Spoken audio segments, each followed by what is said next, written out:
आज आम number system गोटे शानदार क्वेश्चन करमा देखुन गोटे हरण प्रक्रिया रे भाजक भागफल दुई गुण बोलीचे आउ भागफल भागशेषर 3 गुण हेबा।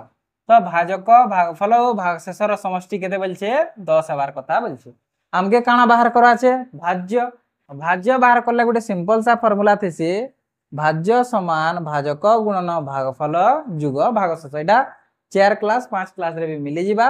तो आसुन आम एटा के आरंभ करमा इने आमके मानबार पड़वा मने कर नेबार पड़वा। देखुन इने कहि जे भागफल भागशेषर 3 गुण तो आम आरंभ करमा केनु भागशेषर भागशेष के जदि 1 नेना तो भागफल भागशेषर 3 गुणा हेबा बोलछे। तो इतार 3 गुणा तो 3 1 3 इटा काना बाहरला भागफल बाहरला भाजक भागफलर 2 गुणा हेबा बोलछे भागफलर 2 गुणा हेबा।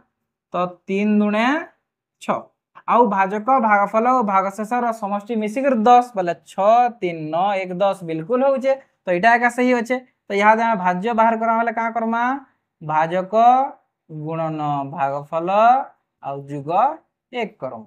तो 6 3 18 आउ प्लस 1 तो मिसिकर केते हेबा इटा 19। तो हमर भाज्य केते बाहरला 19 ऑप्शन सी।